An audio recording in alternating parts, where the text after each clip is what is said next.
Promotional consideration paid for by the following. Hello and welcome you lovely people to another quick shot review. We're still on the Easter special for 2021, and the Easter special this year is based around eggs of an alien variety, because we're going on to the second part two of the Easter special, which is Aliens from 1986, and we get a new director this time. So if you want to know what my thoughts on this film are, please do join us for the main part of the video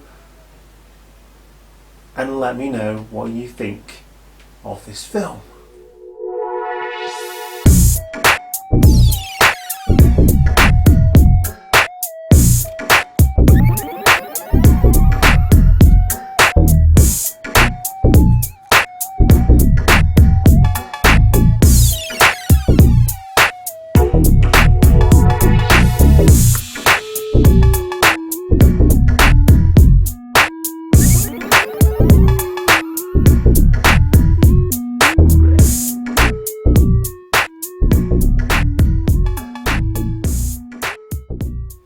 So, this film books the trend already and calls itself Aliens, not Alien 2. The reason for that is that there's not just one alien in this one, there are many.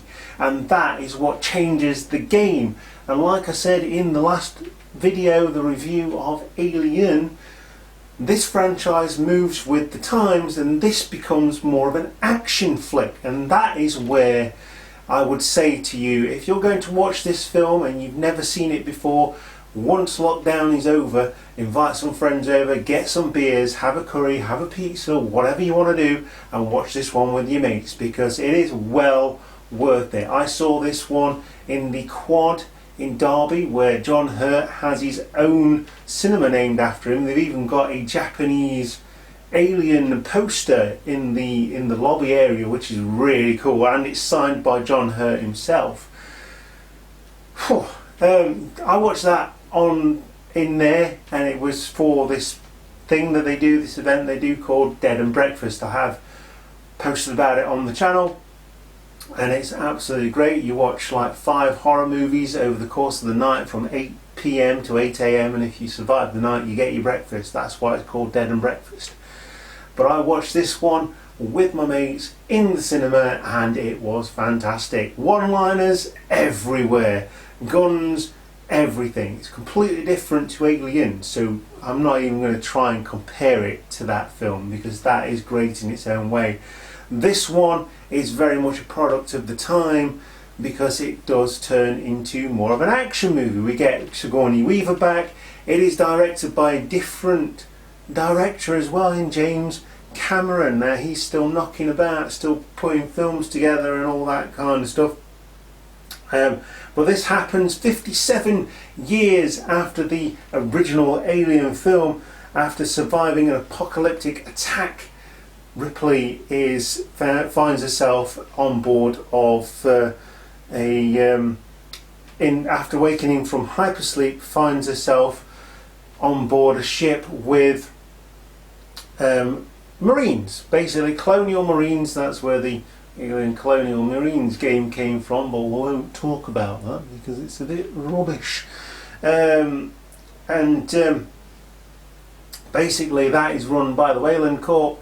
Everything is run by the Wayland Corp. The mining ship, the transport ships, the prison, everything in this universe is Wayland Corp.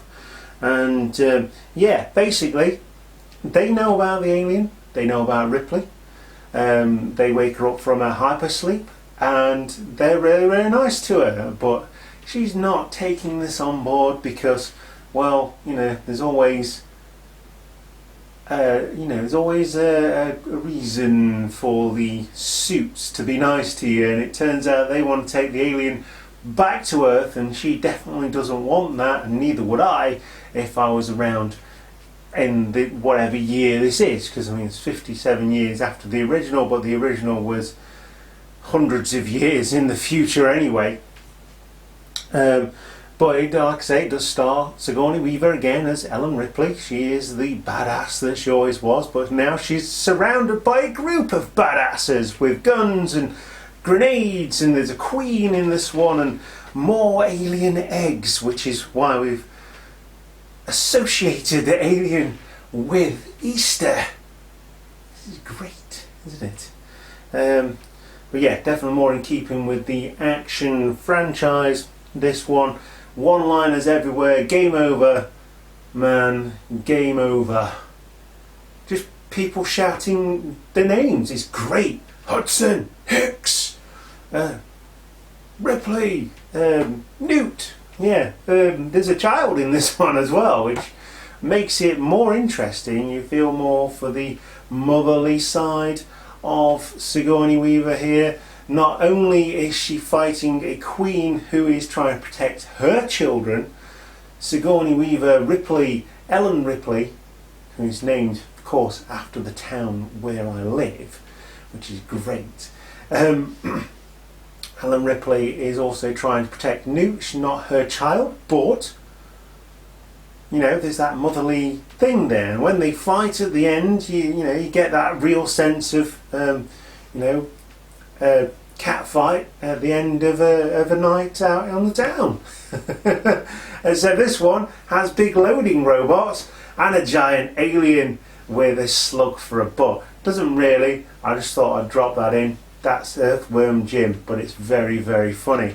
My final verdict on this one is definitely watch this with your friends, but most importantly, definitely watch this one. One-liners galore, explosions, acid blood, massive colony spaceships to explore with aliens crawling across the thing. One of the greatest parts of this film is that they have the tracking devices, and it heightens that sense, and the sense of insecurity, the sense of foreboding, the sense of being, the claustrophobia and all that kind of stuff. It just really heightens all of those things, because you can see it on this screen, and you see the little red dots, and they're just getting closer and closer and closer, and they're right on us. Where are they? And I'm not going to spoil it for you, but it's cool. So definitely watch this one. I'm going to recommend it. We're moving on to Alien 3 next. This is where the franchise goes downhill a little bit, but there are some saving graces in Alien 3. But we'll get to that in the next video. This has been about Alien 2. My verdict is watch it. If you've watched Aliens, I'll call it Alien 2. It wasn't called Alien 2. If you love Aliens, let us know. If you don't, tell us why. This is how YouTube works. I've given you my verdict. Please retort and give me yours. You can join me on all social media platforms, including Instagram, Twitter and Facebook, and that is me for this video. So everyone out there, Cheap Shot Nation, stay classy, stay away from alien eggs and queens. Sounded wrong. Make sure, above all else, you stay safe. I will see you next time. Goodbye.